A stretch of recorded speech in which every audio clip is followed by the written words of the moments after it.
Jamaah, oh jamaah, alhamdulillah. Baik jamaah, sesuai janji saya tadi, insya Allah kita sekarang akan membacakan pertanyaan dari jamaah yang masuk ke sosial media Islam itu Indah. Ini melalui Instagram nih. Pertanyaan pertama dari @Ahmad Pamatas.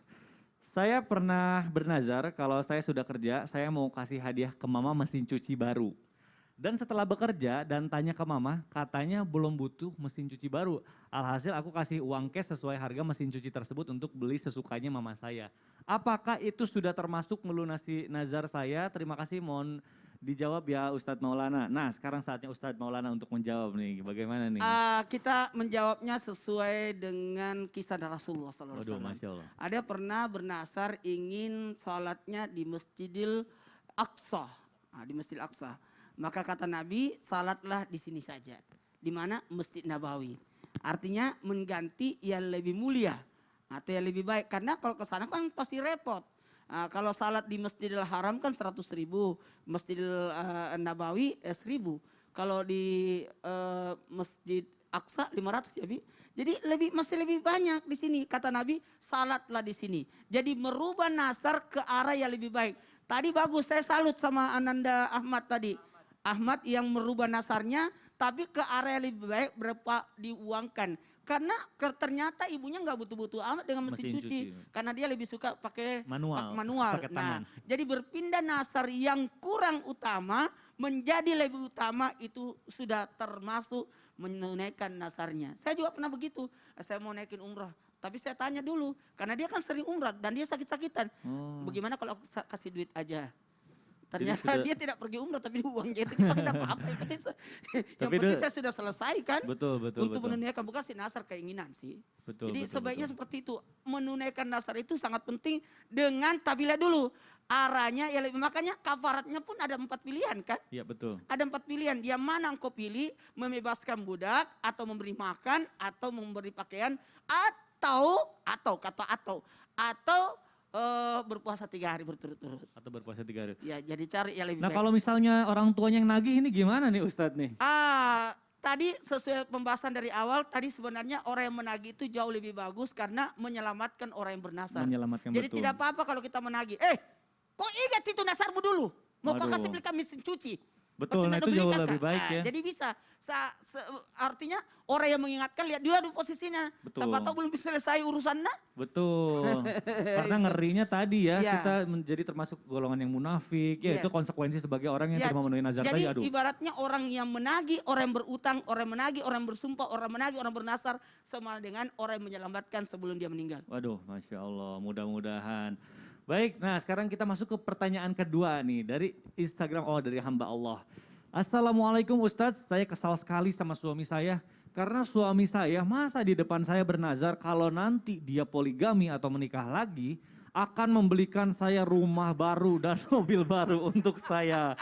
Waduh, masa iya hitung-hitungan Ustadz dengan istri sendiri dan syaratnya harus poligami dulu. Saya akhirnya sampai bernazar juga dalam hati, jika suami saya tidak poligami, maka saya akan memberi makan orang yang membutuhkan 1 bulan berturut-turut. Masya Allah. Apakah saya harus menjalankan nazar saya Ustadz karena suami saya 1 tahun ini tidak berpoligami. Baru 1 tahun ya. Bagaimana? Benar juga pertanyaannya, bagus juga, detail sekali. Masya Allah, langsung aja nih dijawab oleh guru kita Ustadz Abi Maki. Ini menarik nih Ustadz. Bismillahirrahmanirrahim. Saya nggak tahu ini nadarnya serius apa bercandaan gitu ya. Ini kayaknya tapi serius sampai nanya ke Islam itu serius Indah. gitu mengatakan demikian. Tapi kalaupun serius itu menyakiti hati istri, alangkah baiknya seorang suami yang namanya nadar bukan menyebabkan sebuah ancaman. Tapi antara dirinya dengan Allah Subhanahu wa taala. Ini buat mendengar seperti itu. Isi mata lebih baik saya nggak punya rumah, lebih baik saya nggak punya, tapi kamu milik saya sendiri misalnya. Demikian seperti itu ya. Betul. Karena hal itu yang tidak bisa diterima oleh para wanita ya. Maka dengan mengatakan para laki-laki jangan pernah memberikan satu ancaman apapun walaupun itu candaan. Nggak boleh. Kenapa? Karena ini adalah merupakan Islam menyakiti daripada perasaan wanita. Dan seorang wanita pun kalau begitu, kenapa laki-laki candaannya gini apa sih? Oh kalau gitu saya lebih tingkatan lagi servisnya. Saya lebih bagus lagi bagaimana cara membahagiakan suami saya sehingga tidak terbesit dalam pikirannya untuk melakukan hal itu. Jadi seandainya ternyata udah 1 tahun ini, wallahu alam dia bilangnya Kalau nadarnya, kalau 1 tahun nggak nikah lagi maka saya akan, itu kan nggak, itu apa namanya, mutlak tidak disebutkan. Kalau tidak nikah lagi, kapan nggak tahu, wallahu alam. Makanya langkah baiknya mengatakan, nah kalau mama nanti meninggal ternyata bapak belum nikah juga, ini nadar mama akan berikan fakir miskin makanan sekian hari. Nah kamu lanjutkan nanti ya, karena mama nggak tahu dia nikah atau tidak tahu gitu, karena nadarnya Jadi demikian. menunaikannya ketika sudah meninggal suaminya. Bisa ya? jadi demikian. Karena kan tidak ada batasnya. Tidak tahu, Tidak ada ya, batasnya, nggak ada ya? batasnya. Seperti itu karena tidak ada batasnya. Wallahu a'lam. Jadi mohon izin buat kita semua yang bernasar hati-hati. Jangan sampai menggampang-gampangkan nasar. Betul. Karena kadangkala orang, kenapa rezekiku seret? Kenapa aku suka sakit-sakitan? Kenapa ada masalah terus rumah tanggaku? Coba periksa. Jangan sampai kita punya nasar yang belum ditunaikan. Nauzubillah. Nah ini memang kebanyakan nih manusia itu bernazar karena memang udah kepepet banget. Karena banyak banget masalah hidupnya, udah nggak tahu solusinya gimana. Orang yang bernasar itu, kata Ustaz Sam tadi saya setuju banget. Dan memang ada penjelasan dalilnya bahwa orang yang bernasar itu pasti orang miskin. Karena orang kaya tidak mungkin bernasar, langsung menunaikan. Mudah-mudahan. Baik, maka dari itu mari kita berdoa bersama-sama. Mudah-mudahan kita menjadi tidak termasuk bagian orang-orang yang kikir, yang pelit dan munafik. Dan juga semoga kita mendoakan segala permasalahan hidup kita diberikan yang terbaik. Dan kita akan berdoa dipimpin oleh guru kita Ustadz Syam. Silahkan Ustadz. Izin. Bismillahirrahmanirrahim. Alhamdulillahi rabbil alamin. Allahumma salli ala sayyidina Muhammadin wa alihi wa sahbihi wa sallim. Bismillahilladzi la yadurru ma'a ismihi syai'un fil ardi wa la fis samai wa huwas samiul alim. Allahumma inna nas'aluka al-huda wat-tuqa wal-'afafa wal-ghina.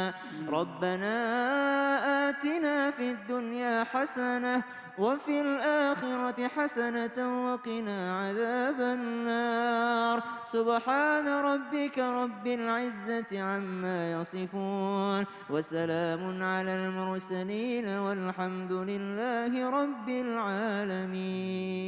Amin ya rabbal alamin. Alhamdulillahirabbil alamin. Di pagi hari ini kita sudah mendapatkan ilmu yang luar biasa dari guru-guru kita. Sekali lagi saya ingin berterima kasih kepada guru-guru kita dan juga jamaah Islam itu indah. Dan akhir katanya saya Mikdad Adausi mohon undur diri. Mohon maaf apabila ada salah-salah kata. Wabillahi taufik wal hidayah. Wassalamualaikum warahmatullahi wabarakatuh. Waalaikumsalam warahmatullahi wabarakatuh. Sallallahu ala Muhammad. Sallallahu alaihi wasallam.